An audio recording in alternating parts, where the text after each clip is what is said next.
All right, everybody, welcome back to another episode of Come Get Some. Dr. Rips with Professor Chewie here, the day after the Royal Rumble.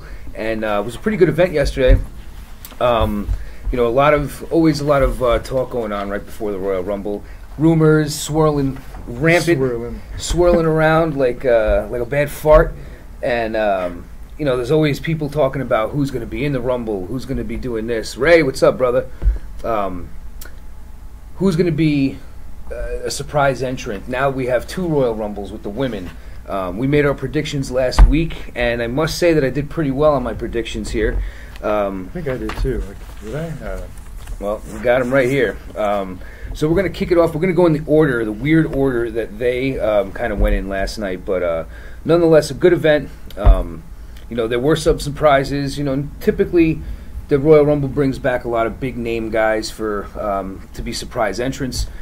This time they did a couple, nothing huge. There was one big one, one comical one, and there were more in the women's, I'd say. But let's start from the beginning. The kickoff show had Kalisto, Grand Metalik, and Lindsay Dorado against TJP, Jack Gallagher, and Drew Gulak. I really could care less about this match. I actually didn't watch it. It doesn't matter if The Rock is cooking. That's right. Whatever. Got to get that one right, man. That's a classic. You can't screw that one up. We're also, by the way, on our Come Get Some podcast here. We're also streaming live on Periscope and Facebook right now. So we're going to be answering, I guess, some comments as they come across our screen. So, but yeah, we really wasn't interested in this match. In fact, I didn't watch much of it. I put it on at that point, but I was doing some other things because it came on at like 3 in the afternoon. But it was really on at like 5, so I didn't really check that one out. But I did get to see the second match of the kickoff show, which was Luke Gallows and Carl Anderson, the club, against the Revival. Now, the Revival got squashed on Monday Night Raw, the 25th anniversary show last week. Basically, as a showcase, so then they can get their asses kicked afterwards and take the finishing moves from DX and whoever else. So, but this time they gave the Revival the win in a little bit more time. What did you think of that one? I guess they needed it. I'd say after getting squashed. But Luke Gallows, they could used it too. Right. Well, that's the thing. They put him with Finn Balor again now, and then all of a sudden they're winning a little bit, and then you just to put them on the pay-per-view pre-show and lose. So their booking with those guys is terrible. And it has pretty much been since the beginning. The only good thing that they did with them was give them the belts for a little while just to drop them to the Hardys at WrestleMania. But maybe with Finn they'll get a little bit of a rub, and we'll see if they'll come to prominence or do something more fruitful than what they've been doing. Fruitful. We did have a United States Championship Open Challenge by the glorious one, Bobby Roode. He did come out, and I was hoping for a little bit more than who came out. The rumor was swirling that it was supposed to be Dolph Ziggler. However, they needed him for the Rumble, and we'll talk about that later. But ended up being Mojo Rawley coming out and answering the call. Mojo Rawley comes out, and they had a little bit of a match. They gave him a little bit of time, but eventually Roode did beat him, thankfully. Yeah. Mojo, he's a heel now, but he's still got the same stupid entrance where he walks out and he slaps the ground, and then he runs, and then he goes through the ring and then goes outside. If they're going to make him a heel, he's got to just walk to the ring, be a cocky ex-football player. Just be a cocky dude. That's he's a big dude, so he could do some stuff. But I called for a plumber once, and Mojo Rawley showed up. He did a great job though. Mojo Plumbing. Yeah, he was fast. That's what he sells, man. He sells speed. Not really. But yeah, Bobby Roode does retain the. What is your name? What's your name? My name is Dr. Rips. His name is Professor Chewie. If you saw the kickoff of the show, you'd understand this. First match on the real show, though, was the World Heavyweight Championship match, a WWE Championship match with AJ Styles against Zayn and KO. Weird placement considering it's like, one of the top 2 prestigious titles on the show. The guy got me. It doesn't matter what your name is, he wrote. Yeah, I fell for that one big time there. That's a good one. I got it. My dad booked that on me one time. No, really, he did. He was very, very crafty with it. Very nice. So AJ Styles, obviously going into this thinking, how can he win in a handicap match? Well, it doesn't go without controversy. The finish saw Sami Zayn kind of being held up in AJ's arms, reaching out for the tag for Kevin Owens. Looked like their fingertips might have touched. The ref called the tag. Next thing you know, Zayn's on the outside, and KO is getting pinned by AJ. So then the controversy is what was there a tag? Should he have been the legal man to take the pin? Obviously, this is going to keep going, unfortunately. But nonetheless, AJ Styles does retain. So in all likelihood, he'll be going to WrestleMania, and you'll find out who he'll be wrestling quite soon. SmackDown Tag Team Championship was the second match, and it was actually a quite good match. It was a best 2 out of 3 falls match, so I'm sitting there going, all right, here we go for the next half hour. But the first fall didn't happen for quite a while, and there was a lot of near falls and exciting stuff going on. So they finally did get a fall, the Usos. So I'm thinking, all right, I'm just waiting for Gable and Benjamin to even it up, and it never came. They never evened it up. The Usos rolled them up, and it looked a little awkward. I'm sure it was the right finish, but it didn't look right. It almost looked like the ref accidentally counted 3, but nonetheless, the Usos get the 2-0 series win on Gable and Benjamin. And where do we go from here? Do they keep going, or is it on to the next? I don't know. I just think that Gable and Benjamin need a way better shtick. Yeah. At this point, I feel like they should be like gym owners that are trying to like sell like Globo Gym, yeah, like the guy from like Ben Stiller's guy from Dodgeball. Yeah, you know what I mean. Like maybe the Usos have their penitentiary and they could have their gym. Something stupid, anything. Membership only, pal. Exactly. Yeah, I don't make them like that. Gable is proving himself to be a really good wrestler, and I think he's eventually going to have a lot of single success. And I think him and Benjamin could be good, but again, they're slapped together to kind of be American Alpha 2.0, as my buddy Rob would say. And but essentially it is like that. So I was happy to see that the Usos, even though Jey Uso just got a DUI, that they didn't punish him. Who has better shades, Miz or Chewie? That's not even a question. Yeah. Not even a question. Anything that you're going to compare to what the Professor has is minuscule, which means tiny. Yeah. Big word. Yeah, minuscule. Then the third match of the night was actually the Men's Royal Rumble, which is the biggest. Minestrone. Kind of hungry. 30-man Royal Rumble match. Now, my prediction was Shinsuke Nakamura. Who did you predict was going to take this? Did I predict Shin too? I don't know. Who did you predict? I want to say I predicted him. I'm not going to go back and look at the footage. so let's just say that I said Let's just say that you said that. Shin for the win. Shin for the win. Yeah.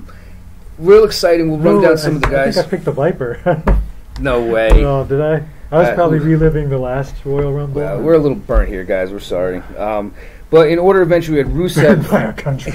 This is like some kind of show right here. This is. It's going nowhere fast. Order of entry. So Rusev and Finn Balor were the two that started. Rusev had, one of the pops of the night. The crowd was chanting Rusev Day, hey. And I'm not sure I'm on the bandwagon yet. I don't really get it fully. It's I don't know. Maybe I'm just not seeing it. I like Rusev, and I'm hoping that it goes over well. But wow, adult versions. Yes, yeah. So miraculously, my 4 kids got here. I don't know how the hell his 2. We have 6 kids between the 2 of us, so we've had some immaculate conceptions. But thanks for enjoying the show. Yeah, okay. So we had Rusev, then Finn Balor, Rhino, throwaway. Corbin, who lasted about 3 seconds. Heath Slater, this was great, man. Heath Slater, on his way to the ring, got attacked. He didn't make it to the ring for the next 10 entrants, and then when he finally made it in, he eliminated Sheamus. Sheamus walked in the ring, and actually Sheamus threw him in the ring. I don't know. Anyway, so Elias, after Heath Slater is laid out, Elias now has time to come and walk to the ring and do a song, which he does. It was pretty funny, as always. The guy's going to be huge. NXT champion Andrade Almas Cien came out as the 7th entrant, then Wyatt, Big E. Ty Dillinger was supposed to be number 10. Hello from the United States to Russia. Sami Zayn ended up taking his place. It didn't last very long. Sheamus came in, like I said, he threw Slater in the ring, and Slater threw him right out, and then Slater got thrown out to the crowd's dismay. Xavier Woods, Apollo Crews. Shinsuke came in at number 14, followed by Cesaro, Kofi Kingston, who did another one of his shticks where he fell out of the ring, but on top of Xavier Woods, so only one of his feet was hitting the floor. and he did some shenanigans to get back in the ring like he does every year. Jinder came out. He wasn't announced for the Rumble, but Jinder did come out, and he actually looked great. He looked strong. He threw a couple dudes out. I think he did really well. Seth Rollins came out after that. Broken Matt Hardy came in the ring, or Woken Matt Hardy, excuse me. But Cole did say broken on his way down. I think he screwed up. Nonetheless, Hardy comes in, has a stare down with Bray Wyatt, and then they look like they're going to fight, but they actually team with each other and help each other out for a little bit. And what did you think about this? And then, of course, they end up brawling and throwing each other out. What did you think? I would have loved it if Hardy kind of carried him out. Yep. Jump in his arms and carry him out at this point. I don't know. At least they didn't laugh at each other. It was weird. Yeah, I mean, it was definitely good to see them, because it started getting awkward. They were kind of just looking at each other, and you thought they were going to help each other again, and then they just started pounding each other. So, yeah. We should do a show like that where we just laugh at each other. I think we do that all the time. Pretty much. Cena came out at number 20. Number 21 was a surprise entrant, the Hurricane, who didn't really last very long. Yeah. Aiden English came out. Then Adam Cole, baby, from NXT. Randy Orton, Titus O'Neil, The Miz. Biggest surprise of the night, number 27, was Rey Mysterio Jr., who was tan and jacked as I've ever seen him. He looked awesome. That was supposed to be our tag team name. Tan and jacked. Who was going to be the tan one and who's the jacked one? I'll be jacked. I ain't tanned or jacked. Mysterio, Roman Reigns, Goldust at number 29. And then the 30th participant was Dolph Ziggler, which kind of like everybody was like, should we be excited? Like, he really didn't leave, and it's just really stupid. But either way. Walked in, walked to the other side of the ring, walked out. The last four in this match were Cena, Reigns, Finn Balor, and Shinsuke. Cena threw out Finn after Finn gave him kind of like a running coup de grace and landed on his throat. Painful. Yep. And then Cena was then eliminated, and then Reigns and Shinsuke had a little bit of a thing going, and eventually Reigns missed a spear, and Shinsuke hit a Kinshasa, which stunned Reigns, and he was able to throw him out, and that was it. And Shinsuke Nakamura, as we predicted, wins the Royal Rumble and will go on as announced after the match. Renee Young came in the ring and asked him who he wants to face, and he said AJ Styles. So we're ready to go for WrestleMania with the AJ Styles and Shinsuke Nakamura match, which is what everybody wants and everybody's going to get and everybody's going to love. Yes. After the 30-man Royal Rumble, the crowd was kind of dead, but they did have the bar against Seth Rollins and Jason Jordan. Now, Jason Jordan was hurt. Let's see. Big Johnny. What's up, Johnny? Jason Jordan's been hurt, and that was kind of known, but so I was wondering what they were going to do to kind of get through this match. And basically what they did was they had Jordan take a shot to the head outside the ring early on. Was selling the fact that he had almost like a concussion or something. He late in the match he tagged himself in, and as soon as he got in the ring, he kind of was standing there woozy. And as Rollins was trying to recover, he tagged himself back out, sat on the steps. Rollins then took a bro kick, and whatever they call their finishing move, it's like the white noise from the top rope. And that was it. So we have new tag team champions, the Bar, as predicted. And looks like Jason Jordan and Seth Rollins are on their way to WrestleMania, probably to feud. Jordan should have done the fatality. He should have just... Eagles Fever, brother. Welcome to the city of brotherly love. Johnny, I'm sorry. We're stuck right in the middle of this shitstorm we call the Super Bowl. And that means that we are in the New England area. I am a Jet fan. I live in New England Patriot country. They suck, yes, but Giant fans, New York fans in general, hate Philly, and I also hate New England, so I just hope that both teams' buses just don't make it to the game. Anyway, so we had that match happen, then we had the Universal Championship match between the three big Stroons, and that would be Brock Lesnar, Braun Strowman, and Kane. Clearly, we already figured out that Kane would be taking the pin. It just was a matter of who was going to get him. We had seen some promotional stuff that said that, thank you, Johnny, we appreciate that. Now, we're just being real. I hope the Eagles crush the Patriots, to be honest with you. I don't watch basketball, so I don't know what you're talking about. Home run. So it was a pretty big brawl. I mean, they just kind of put each other through a lot of tables, and there was one obvious spot in the match which was pretty crazy where Braun was giving some knees to the side of Brock's face, and he hit him good with one. And as soon as he did, Brock kind of like got up and literally just punched Braun right in the face. And then Braun kind of stumbled down. And, well, I would too if Brock Lesnar really punched me in the face. So that was probably one of those spots, and it was rumored. I didn't see the video, but apparently he said something like "slow the F down" to Braun, kind of indicating that maybe Braun was just a little too fired up and he needed to kind of just chill. He's going to be hazy tonight, and instead of saying Braun's going to be like saying it backwards, like Narb,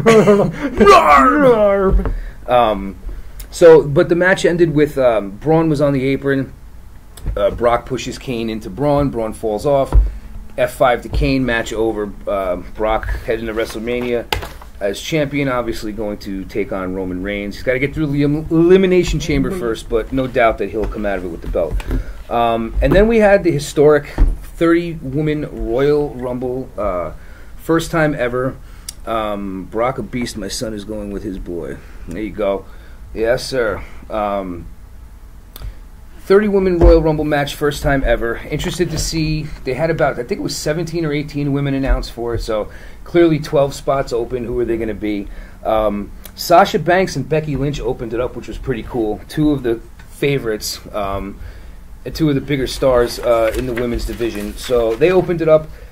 Sarah Logan was number 3, Mandy Rose at 4. Now number 5 was one of my favorite parts of the night. Lita came out. Now, wasn't expecting much from her because she's had some health issues and bad back and all that kind of stuff. Hasn't wrestled in years, but I mean, she friggin' killed it. Yeah. She looked great and she just killed it. She came out, she did all her spots, her moonsault, her DDTs, and she did everything. She took bumps. She was in there for quite a while, so it was really great to see her. Alicia Fox broke her tailbone apparently rehearsing the match over the weekend.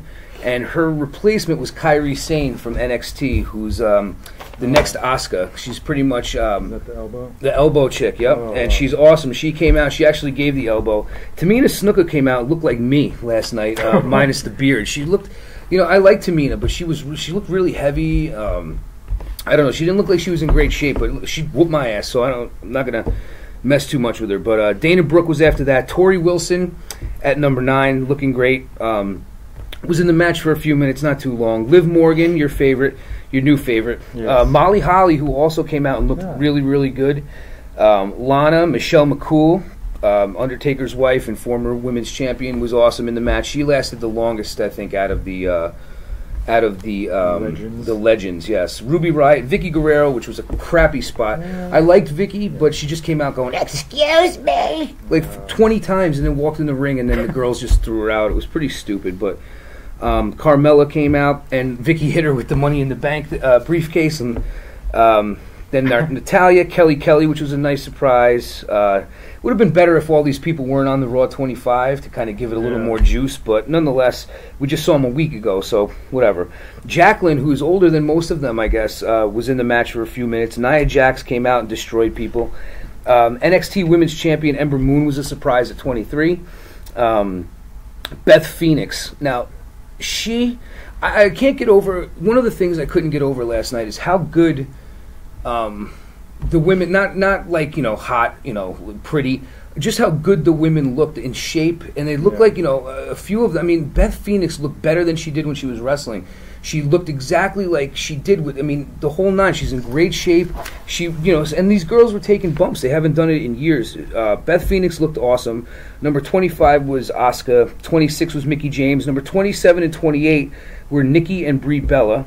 29 was Bayley, and then 30 we were waiting for Ronda Rousey, but Trish Stratus came out, which it was one of those moments. You're in Philadelphia, and everybody wants Rousey to come out, right? And in any other city, it would have been a big, huge thing. And if there wasn't all these rumors, but like all of a sudden, it's like it's Trish Stratus, and that should be like such an amazing thing. And it was kind of a letdown, I feel like, to most people. But I think after the initial first 4 or 5 seconds, people were like, "All right, but it's Trish. Like we can't boo her." And she looked awesome too. And she did her spots, and she was in there for quite a while. I actually at one point was saying to myself, "Geez, maybe Trish can win this thing." And her against Charlotte would be like. Almost like a dream match or something like that. But she got eliminated, and the final few were Sasha, Nikki Bella, Brie Bella, and Asuka. And basically, Sasha went for the move, the Alberto Del Rio type move where she has them across the ropes and she jumps up. And when she jumped up, the Bella Twins pushed her out, so she was eliminated. She also, noteworthy, eliminated Bayley from behind. So I'm thinking that may lead to something. The two of them feuding, possibly a WrestleMania match. Brie was on the outside of the ring, and Nikki knocked her out. And it was Nikki and Asuka, and they had a little melee going on, and Nikki and Asuka were on the outside of the ring. Nikki punched her to the ground, and when Asuka hit the ground, she kicked Nikki's legs out from under her. Nikki fell off, and boom, Asuka is the Women's Royal Rumble winner this year, so she gets to choose anybody she wants to fight. So, Alexa and Charlotte were at ringside, and they come in the ring, and they're about to interview Asuka and ask her who she wants to fight, and she's looking at them, and all of a sudden this like ska punk music comes on. I'm sure it's like, I don't think it's a wrestling theme. I think it's a real song.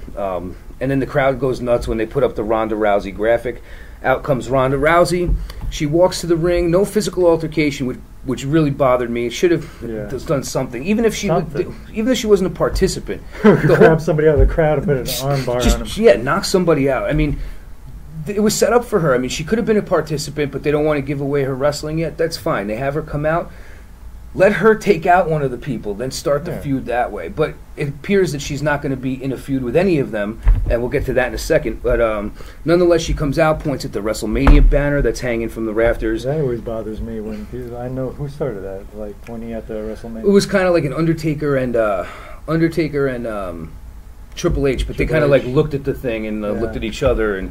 But usually when the people win the Royal Rumble, they point at it. But she was just kind of pointing at it like, okay, well, I'm going to the Royal Rumble. In WrestleMania. I kind of do that when I'm outside of a Chili's. I wait for I just wait for some tough guy to walk by. I look him right in the eye, and then I point to the Chili's. Wings, Bo. I think. So was Mysterio back full time, or was it a one-time gig? So for what we're hearing, it was a one-time thing. He had actually been talking to TNA for a couple weeks now, trying to get things going. Even so far as to have his travel arrangements done.